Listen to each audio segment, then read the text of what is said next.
Ako po si Mrs. Angelica Yulo, ang nanay ni Carlos Yulo.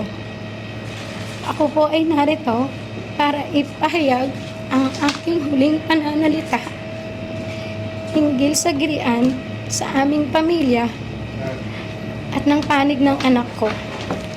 Kasama ang kanyang GF na si Chloe San Jose.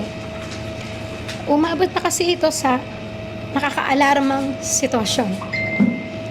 Dahil buong sambayanan, alam na at nakaabang na sa mga susunod na salita ng bawat isa kung kailan dapat ang ganitong hindi pagkakaunawaan naway nananatili lamang pribado at inaayos sa personal na paraan.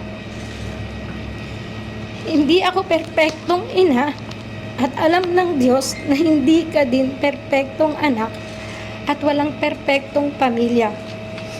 Walang ibang hangad ang isang ina kung hindi ang ikabubuti ng kanyang anak at sa bawat miyembro ng pamilya. Sa paraan ng marahas, maingay, sana'y maunawaan mo na ang intensyon ko ay malinis. Ako ay isang ina na saktan dahil ang mabait na anak na pinalaki ko ng maayos at mabuting tao ay hindi na nakikinig sa mga paggabay ng magulang. Kung mali man ang naging pagpunak ko sa nobya mo, humihingi ako ng patawad dahil nanay lang ako na nag-aalala. Matanda ka na, kaya mo nang magdesisyon para sa sarili mo. Bukas ang aming pintuan sa tahanan, may pera ka o wala kung nanaisin mong bumalik sa amin. Hindi na pwedeng bawiin ang nasabi. Ang amin lang, handa na ako at ang papa mo mag-usap tayo ng bukas ang loob na may pangunawa anumang oras na handa ka pag-uwi mo upang maayos ito. Hindi kailangan ng ibang tao na malaman ang mga alitan dahil hindi nila alam ang buong kwento at hindi nila ito lubos na nauunawaan.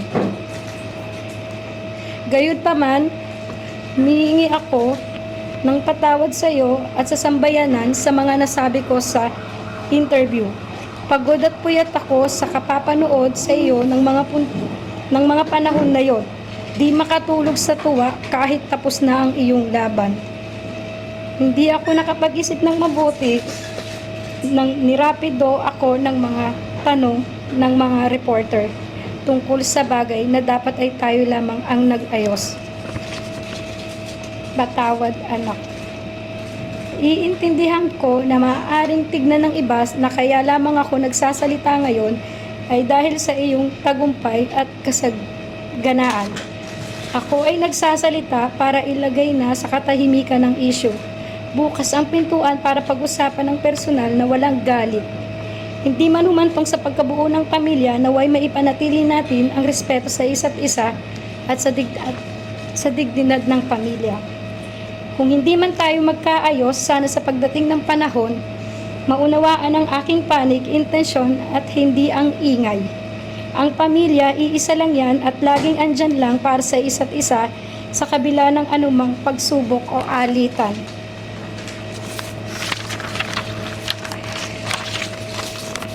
Ito'y pilit nating unawain hanggang wala na tayong maisip kung hindi ang mag-ayos siguro. At sa sambayan naman, sana ay ipagdiwang na lang natin ang tagumpay ng anak ko, gumawa ang anak ko ng kasaysayan para sa ating bansa. Lahat tayo ay magpasalamat kay Kaloy para sa karangalang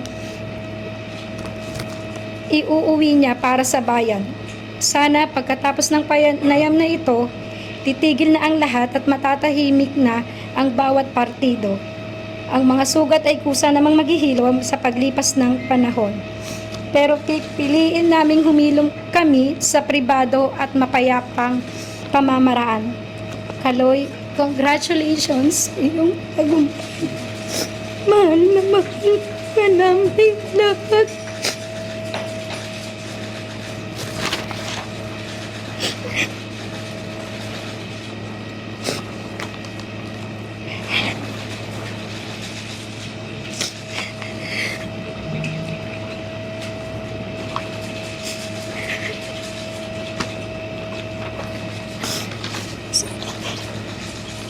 Ito, sorry.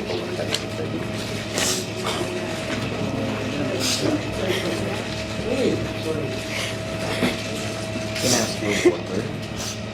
Sorry. While she's composing herself, I think, Tony Raymond, with humble apologies, could you kindly repeat what you said earlier before you give way to the statement? Just lang, snippets.